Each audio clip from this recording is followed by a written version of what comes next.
Hey, so this is just random.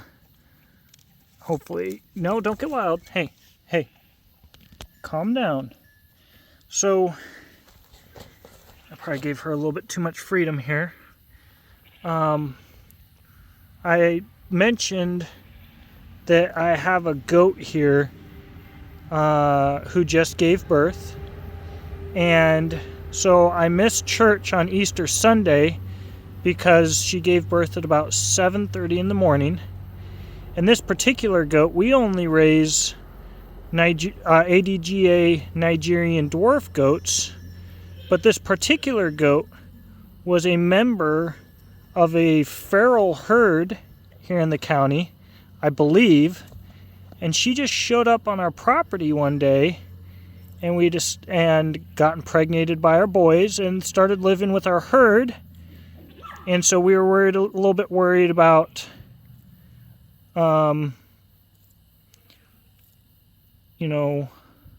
disease and everything, but it's been really good.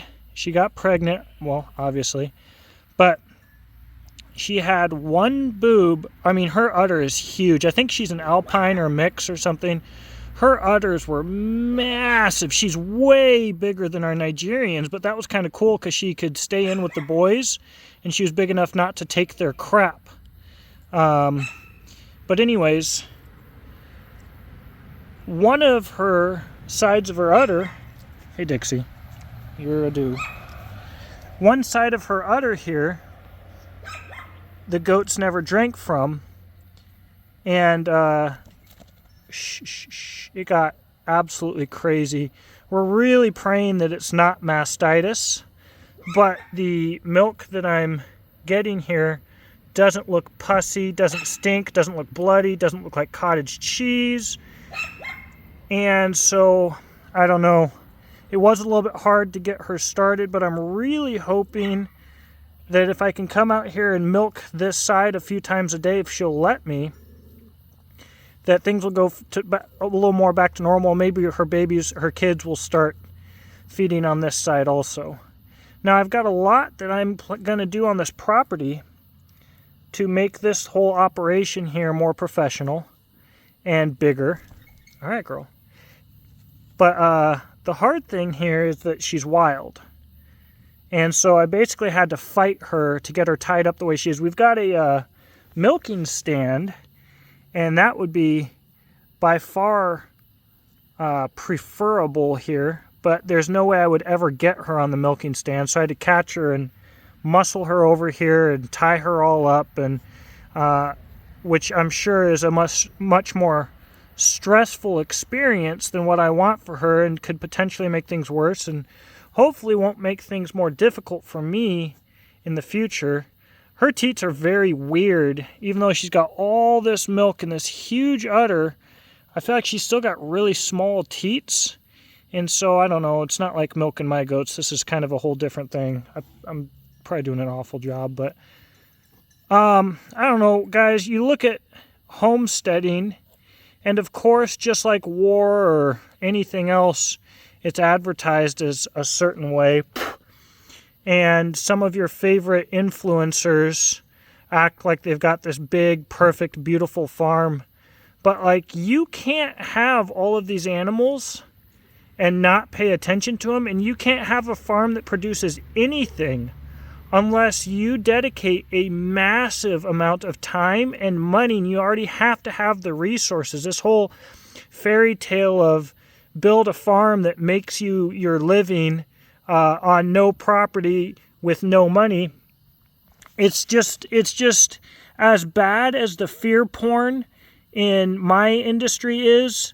The fantasy porn for the homesteading industry is just as bad, and that's why so many people get into having a few animals, and then they'll sell their whole herds for next to nothing and lose all of their investment within 5 years, is because they're like, oh my gosh, this isn't worth the money. You can sell $600 or $800 goats every year, and you're losing money hand over fist. So I don't know, guys. It's like, it can be just as much a fantasy as anything else. I've got so much to learn soon because of some bad genetics. You know, once we sell this girl's babies as wethers, or bottle babies intended to be wethers at some point, most likely, she'll probably have to be culled and eaten, because a few people said her genetics are so bad that that's what needs to be done. All right. And she's too big and heavy and requires too much food. What in the heck's going on? Requires too much food to just be a pet by far. So, and she's not friendly enough either. Again, she's wild. So, I don't know, guys. I just wanted to do this quick video, talk to you about it. In some of my past videos, I think I had some blood on my shirt. She snipped one of the umbilical cords too short, and before we tied it off, the baby spazzed a little bit and sprayed blood all over me and all over my fanny pack. And so whatever, but hopefully this will all turn out well. I'm not telling anybody. I would never say don't do this, don't try this. But just go into it with realistic expectations. Also, you know, don't necessarily be like, oh, I need to have a $20,000 investment before I get started because Jake said that, you know, it's not going to be cheap. Like, you can start pretty cheap, but you have to stay into it. You have to keep investing, and the time investment's not going to go away. And I promise you, the allure and the fantasy will wear off, and then it's just work. But you're not doing it just to make money now or to make a living now. You're doing it because this is an investment that could set you up in the future. This is about sustainability. This is about having milk if the grid goes down, having eggs, having food when tens of thousands of people are starving. This was about you planning ahead of time to make sure that your kids have food. And, you know, so this is not a way to make money right now. This is not a way to get ahead right now.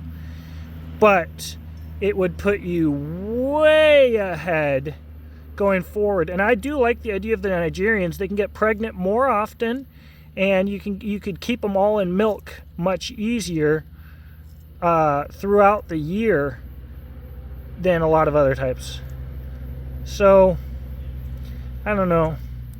I just figured while I'm bending over, breaking my back to do this, because this goat is just as sassy as can be, I would do that. And I don't like this paracord on her leg that I did either, guys. I really don't. I want her to be more comfortable than that's going to be. And she's got my dog's collar on her hooves there to the tree there. But there was just no way I was going to be able to do this otherwise. And I had to think for a long time about the most humane way to do this, because I don't want it to be a horrible experience. I'm just terrified that next time I need to milk her, she's going to be that much more difficult with me. Oh, and by the way, these hooves, guys, all that needs to happen is these hooves have one little sharp place where they have or have not been clipped, and one of those little kicks that they do can tear you up. I've still got a big old scar going down my leg. And from some, it didn't even really hurt, but it flayed me open. And it's scarred bad. I mean, those hooves, who knows what they're walking in, they can get some nasty stuff in your skin. So if you're doing this like me, put some pants on first off.